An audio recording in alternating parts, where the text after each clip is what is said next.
Subscribe कीजिए हमारे YouTube channel नाते रजा को और बेल आइकन को प्रेस कीजिए जिससे आपको हर रोज न्यू वीडियो की नोटिफिकेशन सब्सक्राइब कि इमाम हसन पाक को कई मरतबा जहर देने की नापाक कोशिश की गई। मदीने तैयबा के अंदर इमाम हसन पाक को 2 मरतबा जहर दिया गया। एक मरतबा शहद में जहर दिया गया और एक मरतबा खजूर में जहर दिया गया, लेकिन दोनों मरतबा वो जहर के असरात नाकाम हो गए। आपने नाना जान की बारगाह में जाकर दुआ की और उसका असर खत्म हो गया, लेकिन दोनों मरतबा 2 मरतबा जहर के बाद आपने हजरत सैयदना इमाम हुसैन से मशवरा किया, एक काम करते हैं कि यहाँ की हवा, मदीने तैयबा की हवा बड़ी अजीम है, इसमें शिफा है, लेकिन यहाँ 2 मरतबा मुझे जहर दे दिया गया। चंद दिन के लिए मैं काम करता हूँ कि यहाँ से निकलकर मुल्क के शाम की तरफ गिरदो नवाह के अंदर जो है मैं जा करके कुछ अपने मानने वालों के घर अपना वक्त गुजारना चाहता हूँ। तो आप जो है अल्लाह अकबर मूसल की सरजमीन पर हज़रत सैयदना अब्दुल्ला इब्न अब्बास रज़ी अल्लाह ताला के साथ चंद दिन के लिए तशरीफ़ ले गए। जब वहाँ पहुँचे और वहाँ के लोगों को खबर हुई कि इमाम हसन मुजतबा तशरीफ़ ला रहे हैं, तो वहाँ मूसल के अंदर एक शख्स रहता था जिसके दिल में अहले बैत की बड़ी दुश्मनी थी। हालांकि वो अंधा था और उसके दिल में अहले बैत अतहार की दुश्मनी थी। इमाम हसन पाक की आमद की खबर सुनकर उसने क्या किया, एक जो है उसने असा तैयार किया और असा के नीचे के हिस्से में उसने लोहे की एक मेख लगाई, खूटी लगाई जो नुकीली होती है, और उसको उसने जहर में बुझाया और जहर में बुझा करके उस अंधे ने ये कोशिश की कि किसी तरह मैं हसन पाक को शहीद करने में कामयाब हो जाऊं। और जिस मस्जिद के अंदर आप मुसल में नमाज अदा करने के लिए तशरीफ लाते थे, ये वहां आकर के बैठ जाता अगली सफ़ों में, और आप जब दरसे कुरान देते या वाज़ो नसीहत फरमाते तो वो बहुत रोता था आगे बैठ करके। फिर उसके बाद बहुत मौके की तलाश में रहता, लेकिन उसको मौका नहीं मिलता। एक मरतबा नमाज ज़ोहर के बाद आपने वाज़ो नसीहत फरमाई और उसके बाद अपने एक मानने वाले की दुकान पर आप मौजूद थे और लोगों से कुछ गुफ्तगू कर रहे थे।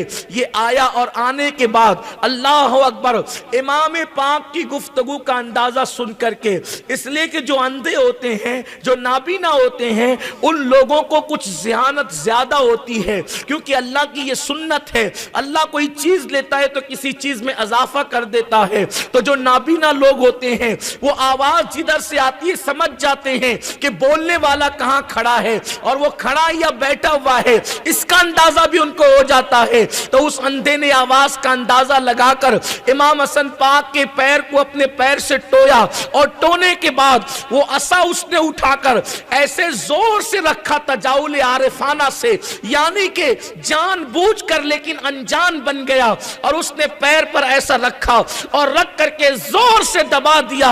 इमाम हसन पाक की चीख निकली और चीख निकलने के बाद लोगों ने कहा क्या हुआ, तो कहा कि गलती से असा पैर पर आ गया, खून की फुवारें निकलने लगी। अल्लाह अकबर, लोग जो है वो दौड़े कि उसको मारे। इमाम हसन पाक का इल्म था, इरशाद फरमाया इसको छोड़ दो। और इमाम हसन पाक चूंकि मौला अली के साहबजादे थे, गौस पाक के जद्दे करीम थे, अल्लाह अकबर, जिसकी निगाहें गौसुल आजम की निगाहें ये है कि फरमाते हैं नजर तो इला बिलादिल्लाहि जमा कखरदतिन अला हुक्म इत्तिसाली। अल्लाह अकबर फरमाते हैं अल्लाह के शहरों को मैं ऐसे देखता हूं जैसे तुम हथेली पे राई का दाना देखते हो। तो जिसकी औलाद की निगाहों की शान ये है, उस इमाम हसन की निगाहों की शान का आलम क्या होगा। लोग कहते हैं इमाम हसन पाक की फजीलत पढ़ो, इमाम हसन की मनकबत पढ़ो, इमाम हसन की शान बयान करो। सुन्नी लोग इमाम हसन की शान में ज्यादा बोल नहीं पाते। मैं कहता हूं शान हसन इतनी है कि किताबें खत्म हो जाएगी, जिंदगियां खत्म हो जाएगी, अल्फाज खत्म हो जाएंगे, लेकिन फजीलत हसन खत्म नहीं हो सकती। इसलिए कि उसकी सबसे बड़ी वजह यह है कि मैं हसन पाक की फजीलत कैसे बयान करूं। एक बेटे का नाम अब्दुल कादिर जिलानी है और दूसरे बेटे का नाम इमाम मेहदी है।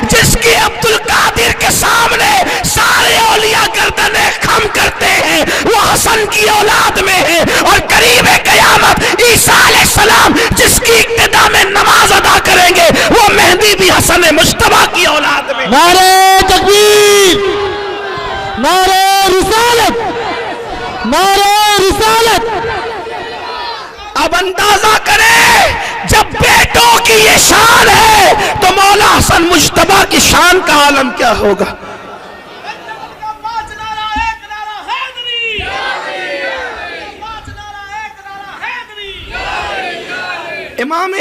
इमाम हसन मुश्तबा ने फरमाया छोड़ दो इसको।